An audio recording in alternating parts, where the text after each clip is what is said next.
Olá, vamos para mais uma aula da Fátima, aula de Química.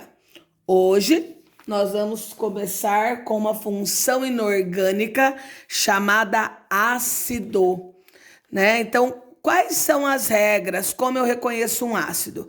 Então, todo ácido, para ser reconhecido, ele é uma substância que começa com H. Só que nós temos duas exceções. Quais são elas? A água, H2O, começa com H, mas não é ácido, e a água oxigenada, H2O2. Então, essas são as únicas substâncias que, começadas com H, não são ácidos. Uma outra característica importante, seu íon característico é o H+. Lembra? Começa com H, então o H sempre no início terá carga positiva. Então, esse é o íon característico de todo ácido. Todo ácido tem sabor azedo. E o sabor azedo aumenta a salivação da nossa boca. Por isso que nós utilizamos o limão, que tem ácido cítrico, o vinagre, que tem ácido acético, para temperar a salada. Porque essas substâncias que são azedas aumentam a salivação da nossa boca. Todo ácido em solução aquosa sofre uma ionização. O que é ionização? Ele forma o íon positivo, que é o H+, e um outro íon de quem estiver acompanhado com ele, que vai ser a parte negativa. O que é ionizar mesmo? Formar íons positivos e negativos.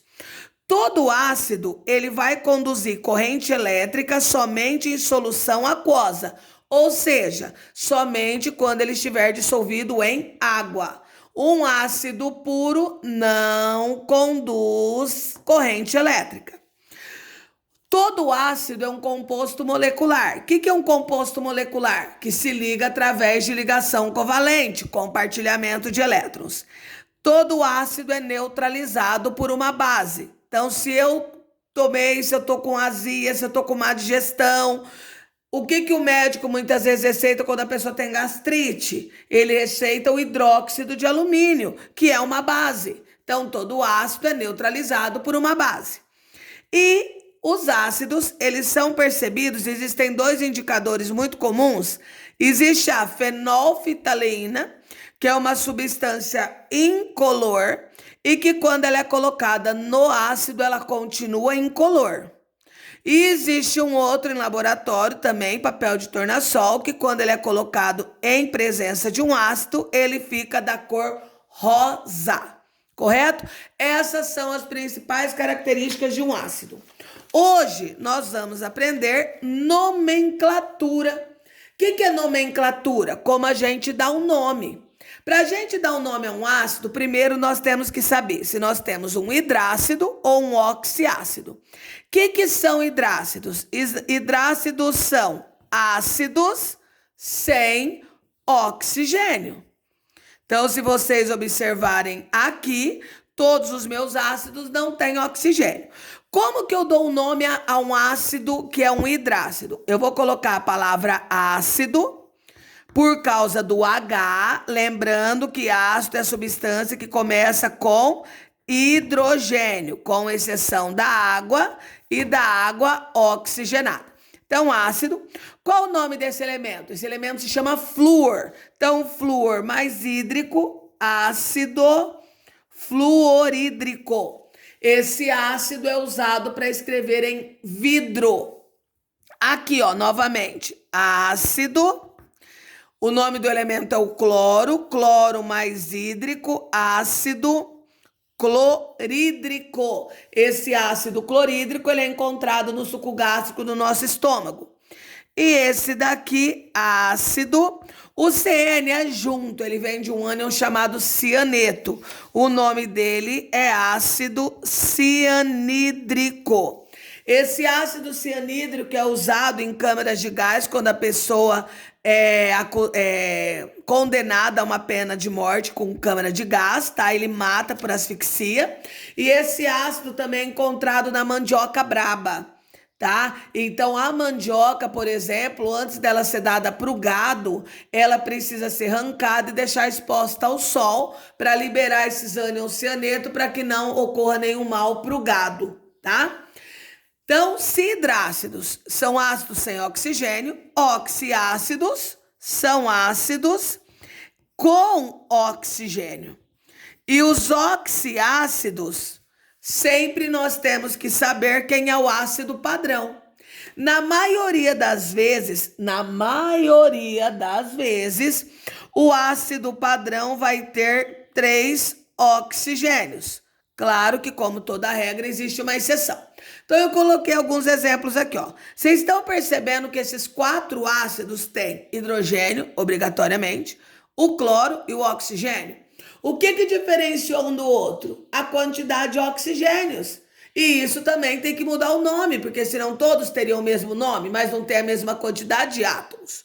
Então, o padrão, lembra que eu disse? Na maioria das vezes, 3 oxigênios. Então, esse é o ácido padrão. Como que eu dou o nome a um ácido padrão? Eu coloco a palavra ácido, o nome do elemento do centro, que é o cloro, só que eu tenho que juntar cloro mais ico, então vai ficar ácido clórico, certo? Agora, em relação ao padrão, ó, esse é o padrão. O que aconteceu com o de cima? Tem um oxigênio a mais. Então, como que vai ficar o nome dele? Ácido. O que eu coloco quando tem um oxigênio a mais na frente do nome? A palavra per. Então, vai ficar perclórico. Então, esse per está indicando que o ácido tem mais um oxigênio do que o padrão, certo? Agora aqui, ó. Analisando esse com esse, o que aconteceu? Um oxigênio a menos. Se é a menos, o que eu vou colocar? Eu vou colocar novamente a palavra ácido, né, para representar o H. Quando tem um oxigênio a menos, como que vai terminar? Com oso. Então, em vez de clórico, vai ficar ácido cloroso. O próximo, ácido, novamente. Qual a diferença? Um oxigênio a menos que o oso. Então, vocês estão percebendo, quando era a mais que todas as quantidades, eu acrescentava o per. Quando é menos, eu acrescento o hipo. Então, fica hipocloroso em relação ao de cima, certo? Como eu disse, todo ácido padrão termina com, na maioria das vezes, tem 3 oxigênios. Qual é a exceção? Por exemplo, o H2SO4. O H2SO4, ele é o ácido sulfúrico. Mesmo ele tendo 4 oxigênios, ele é uma exceção à regra, ele é o padrão. E o ácido sulfúrico é o ácido que tem nas baterias dos carros.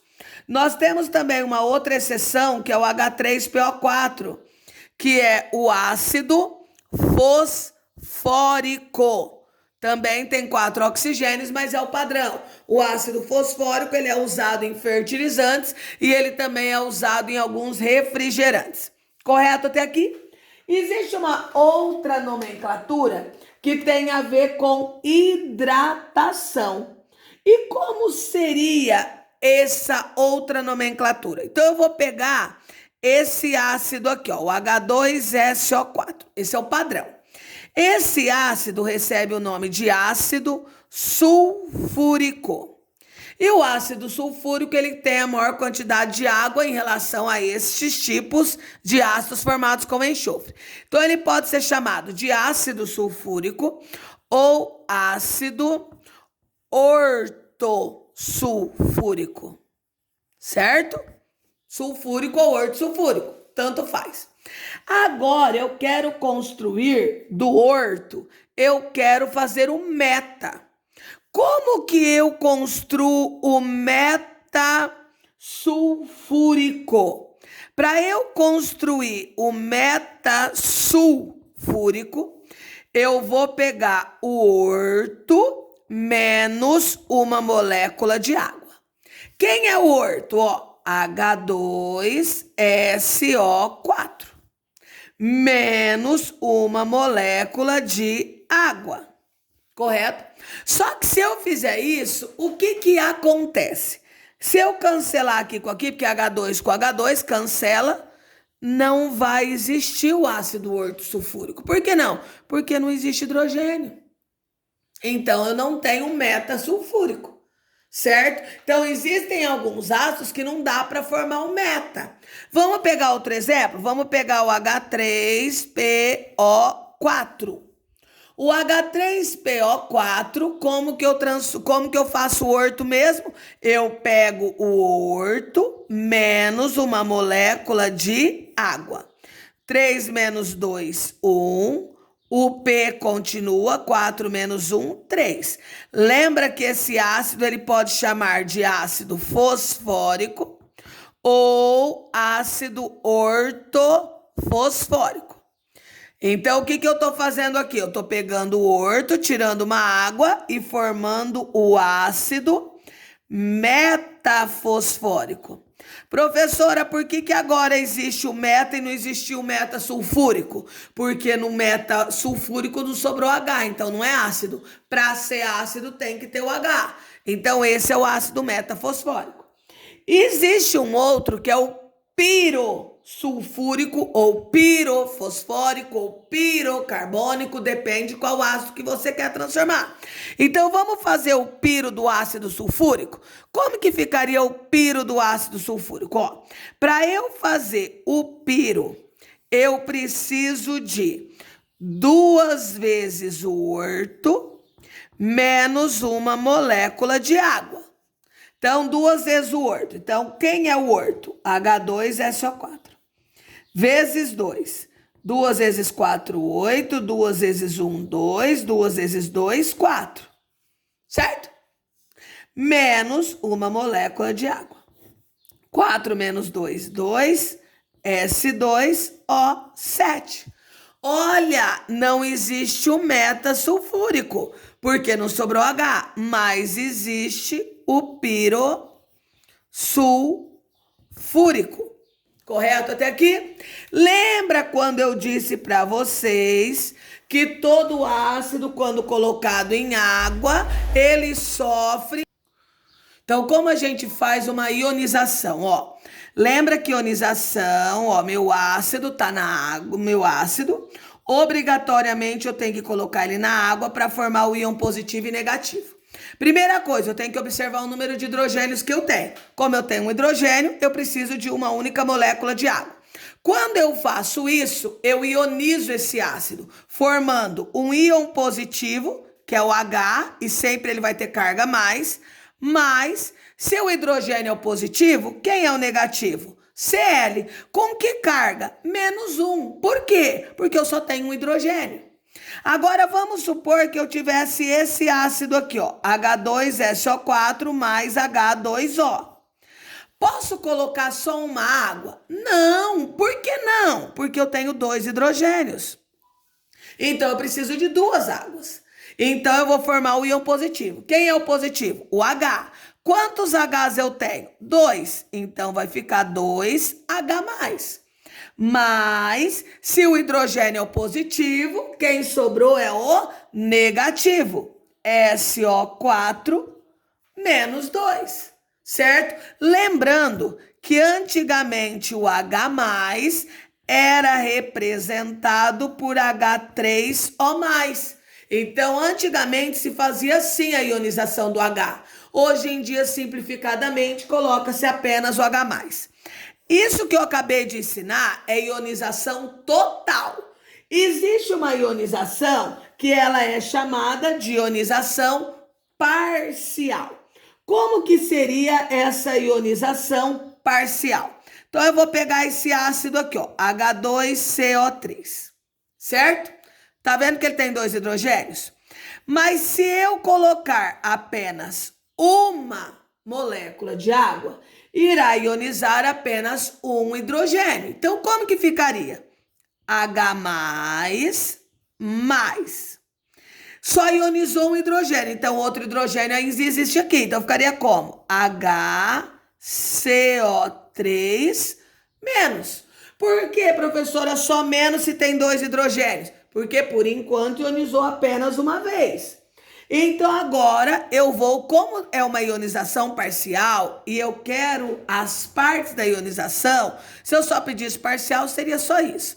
Mas se eu pegar essa parte aqui, que foi parcial, HCO3-, adicionar mais uma molécula de água, então esse H+ será ionizado, mas CO3, aqui não era menos 1, porque tinha ionizado um hidrogênio, agora ionizou mais um hidrogênio, então fica menos 2. Então, como que fica a ionização total? Fica assim, H2CO3, que era o ácido, mais 2H2O, formando 2H+, mais CO3 menos 2. Então, aqui eu fiz total, fiz direto. Aqui eu fiz a parcial primeiro para chegar na total. Correto? Até uma próxima aula. Tchau!